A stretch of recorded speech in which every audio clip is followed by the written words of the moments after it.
सर्वांनी विनोद करायचा आहे।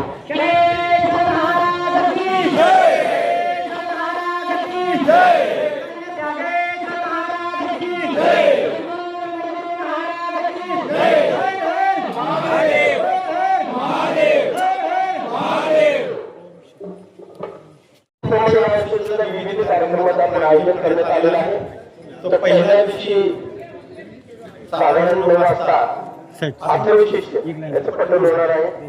त्यानंतर शनी महात्म्याचं पठण होणार आहे। साधारण 1 वाजता गोपूजन व धर्मध्वजारोहणाचा वाचन कार्यक्रमाला आरंभ होणार आहे। यामध्ये अनेक पाहुणे मंडळी उपस्थित राहणार आहेत। त्यानंतर शनी महात्म्याने आत्मविशेषाचं परत पठण आहे। शुक्रवारच्या आदल्या दिवशी रात्री साधारण 4 वाजता म्हणजे शनिवारच्या पहाटे 52 पाकळी लघु रुद्राभिषेकास सुरुवात होणार आहे।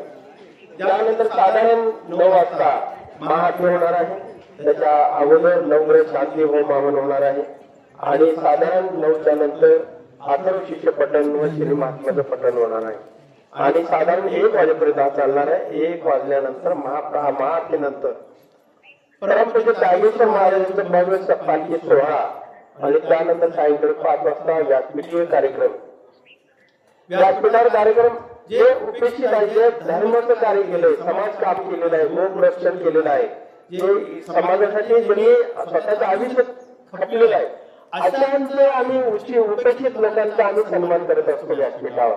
आणि यानंतर शनीश्वर महाराजांचा जन्मोत्सव सोहळा साजरा होणार आहे। सूर्याचा वेळ असा हा कार्यक्रम 2 दिवसाचा आहे आणि यामध्ये आम्ही फक्त 5000 भाविकांना पारायणाची बसवणार आहोत। जास्त भाविक आलं तर आम्ही नंतर विचार करणार की आपल्याकडे तुम्ही सोय नाही चालायची, तरी लवकरात लवकर आपण नाव नोंदणीला सुरुवात करावी आणि आपल्या गावामध्ये 10-20-50 जणांचा ग्रुप जर असेल वाचनासाठी येत असतील तर आम्ही त्यांच्या वाहनाची सोय करू आणि महिला मंडळाला आम्ही व्यवस्था दिवसांच्या वतीने साडी वस्त्रदान करणार आहे आणि पुरुषांना आपण टोपी आणि उपरण हे वस्त्रदान करणार आहे. हा करण्याचा दुष्परिणाम एवढाच आहे, हिंदूंचं संघटन झालं पाहिजे, हिंदू जागा झाला पाहिजे आणि हिंदू एकसंघ झाला तर देश सुरक्षित राहील आणि देश सुरक्षित राहिला तर तुम्ही आम्ही सुरक्षित राहू. कारण हिंदूंना जगण्यासाठी जगामध्ये एकही देश नाहीये, फक्त हिंदुस्थान आहे.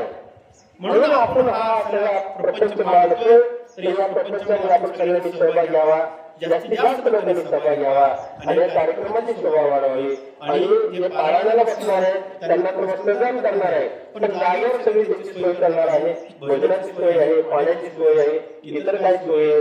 पण या उत्कृष्टाचं वाचन ज्यांनी करणार आहे त्या भाविकांना आपण व्यवस्थेच्या वतीने 1 ग्राम सोनं आपण बक्षीस म्हणून देणार आहे. उत्कृष्ट वाचन जर जास्त वाचत असतील तर त्यांचं लकीला पद्धतीने त्यांचं नाव काढण्यात येईल आणि इतरांना सुद्धा पैठणी साड्या असतील, जोडव्या असतील, पैंजण असतील, बातम्या असतील, त्यांना अन्य वस्तू असतील, अशा पद्धतीने आपण भेट देवस्थानच्या वतीने देणार आहे. आणि हा संदेश आपण इतरांना पोचवावा, जेणेकरून आपल्याला शक्य नाही तर इतरांना ज्यांना शक्य आहे ते लोक तरी देतील आणि आपण संदेश दिल्याने आपलं अर्ध त्यांचा अर्धपुण्य आपल्याला लागेल. तरी सर्व संधीचा लाभ घ्यावा आणि आपण क्लासमध्ये शेजारी लावलेला आहोत त्याचं चित्रीकरण करावं आणि आपल्या ग्रुपवर सोडावं, जेणेकरून लोकांपर्यंत संदेश पोहोचेल व जास्तीत जास्त लोकांनी या संधीचा लाभ घ्यावा.